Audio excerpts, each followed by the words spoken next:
Le canon de 194 GPF fut le premier canon automoteur chenillé français. Conçu à la fin de la Première Guerre mondiale, ce fut une arme pionnière dotée de nombreuses caractéristiques modernes. Le canon de 194 mm était une version dérivée du 155 mm GPF.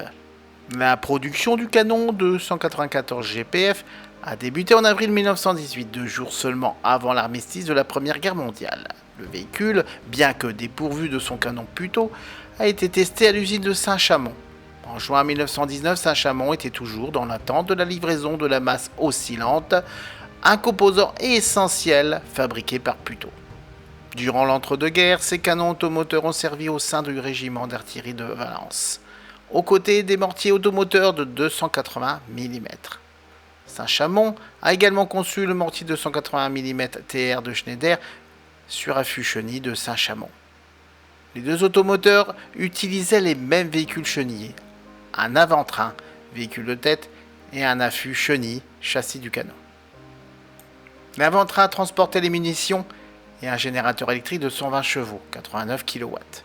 Les deux véhicules étaient propulsés par 2 moteurs électriques, l'énergie étant transmise à l'affût par un câble électrique flexible. Comparé à son contemporain britannique, le Gun Carrier Mark I, un véhicule chenillé sur lequel un canon de campagne était monté, le canon de 194 GPF était bien plus avancé. Il était conduit par une seule personne, disposait de freins hydrauliques, et le canon était équipé d'un mécanisme de recul à ajustement automatique et de récupérateur pneumatique.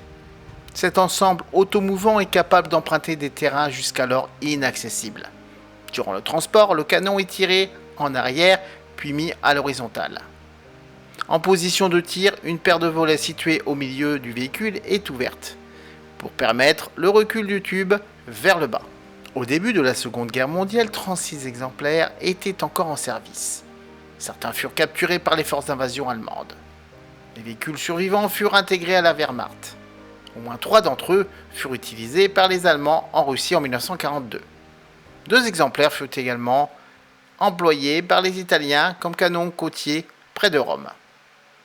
Les Allemands réutilisèrent également certains canons de 194 mm sur les affûts de mortiers de défense côtière française. Un petit nombre fut déployé pour la défense côtière du Haut-Danemark.